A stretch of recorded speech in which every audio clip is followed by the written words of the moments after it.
Hello YouTube, welcome back to my channel, and in this video I'll be showing you a couple of things about the ZTE Axon 7 Mini. I unboxed this phone yesterday and the video is up on the channel already, guys. If you haven't seen it, please go and look at it. I'm sure you will enjoy it a lot. However, like I said, in this video I'll be showing you two things. Firstly, I'll be showing you the fingerprint sensor at the back of the phone, as you can see here at the back of the phone, just underneath the camera and the flash. That's where the round 3D newer fingerprint sensor is. So we'll be configuring this, and also I'll be giving you a live demo using the iPad's front facing camera so you can see how quickly it unlocks the phone using the fingerprint sensor. And secondly, I will also be showing you the hybrid SIM slot, which is on the left hand side of the phone. As you can see here, it's a hybrid SIM slot. It can take either 2 nano SIMs or it can take 1 nano SIM and 1 micro SD card. So I'll be putting my 3 UK nano SIM in there, so we'll also find out if that works for 4G LTE on the 3 UK network. To be honest, I haven't done it myself yet, so I'll be probably doing it live on the camera and we will together find out how this all works. So first of all, let's do the fingerprint sensor. Let's configure it first and see how quickly and efficiently it works. Settings, and from settings we're going to go into fingerprint. There we go. And from here, obviously, you'll have to set up a pattern pin or a password. So I'll go for the pin first. Keep it simple. 1 2 3 4.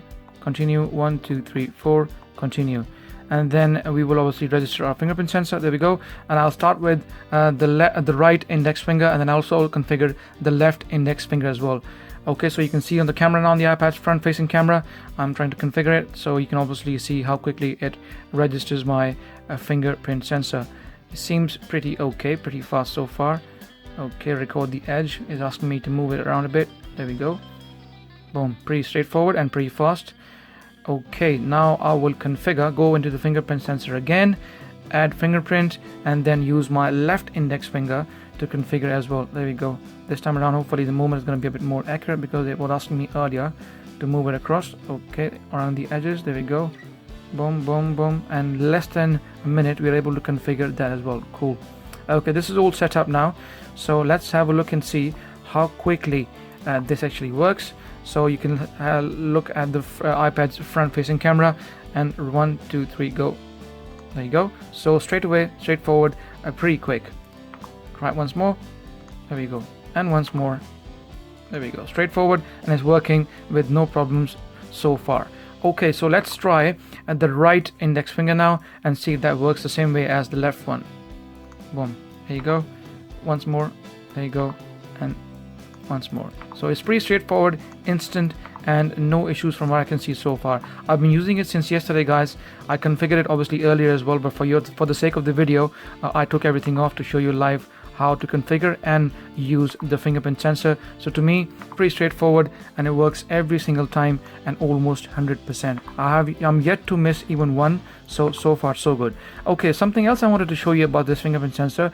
It just not only unlocks the phone, it adds some added features as well. So let's go back into fingerprint sensor and let's quickly show you this, how it can do other stuff as well. So you can also open your apps quickly using the fingerprint sensor as well. So if you can have a look and see, in the fingerprint settings says quick open app. You tap in there and then say you can on fingerprint sensor number 1, which was obviously the right index finger, you can select any app to open up. Say for instance, if I tap with the right index finger, I want Google Plus to open up. And then let's also configure fingerprint sensor 2, which is the one on the left index finger. So every time I tap with the left finger, I want say for instance, let's have a look and see what else can we let's have a look and see. Okay, let's put up, say, Instagram. There we go.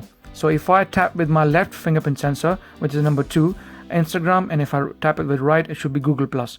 And now let's see if that works. So first of all, I'm going to try with the left fingerprint sensor. There we go. Boom. It unlocks the phone and it goes into fingerprint sensor into Instagram, straight away. So my left index finger is configured with Instagram. So if I was to tap it with the right one, that means it should open Google Plus. There we go. As you can see, it opens up with Google Plus straight away. So not only it unlocks the phone, it takes you to the app straight away, which is very, very handy.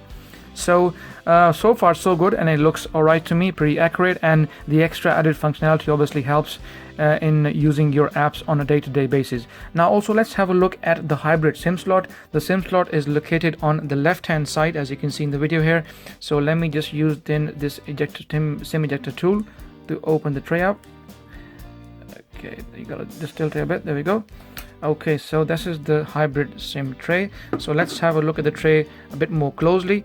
As you can see, it says here, it got there on the left hand side, it says two cards here. I think one is the SD card and the nano card, and here on the right hand side it says nano. Obviously it looks a bit confusing, but I will clarify everything to you in just a moment. Let me bring my 3 nano SIM, which I took earlier from my other phone. This is my 3 UK nano SIM. So as you can see, if I put it in this slot here, there we go.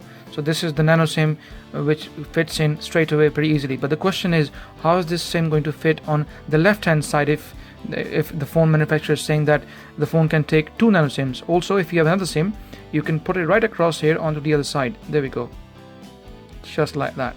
So this nano SIM just fits up just there. So that means if you have a nano SIM here and a nano SIM here, you can have 2 nano SIMs at the same time. Also, if you have a nano SIM on this side, then that means you can have either a micro SD card here or a nano SIM like I showed you earlier. So you can have a nano SIM and a micro SD card, or you can have 2 nano SIMs at the same time. You can't obviously have the 2 nano SIMs and the SD card. So this is what the hybrid slot design on the Axon 7 mini is like. So I'm going to leave it in this tray. I'm going to put it back into the phone, and let's have a look and see if my 4G gets picked up on the 3 UK network on the Axon 7 mini. Obviously I imported this phone from China, so I have no clue if it's going to work. Let's have a look and see. It hasn't asked me for any messages so far. Ta-da, there we go. Yes, okay, leave this alone, we don't need that. Some sort of advertisements.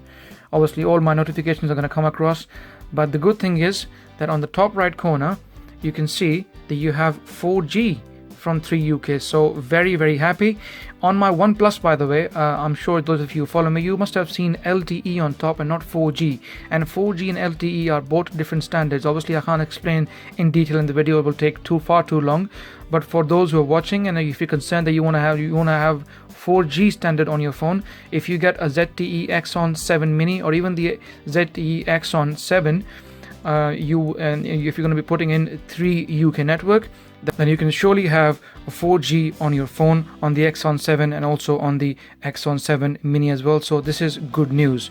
Okay, so that's pretty much it, guys. I wanted to show you, obviously, like I said, the hybrid SIM slot and the fingerprint sensor, and both are working superbly. So good news for all of you watching, and anyone interested in buying this phone, obviously you can get it from Gearbest. I will leave the link down below as well when I get a chance. But under my unboxing video, I gave you the link for my for the Gearbox website already. Guys, if you like this video, please give it a thumbs up. Any questions, please do feel free to ask me in the comment section. And like always, please subscribe as it helps. And I shall see you in the next video.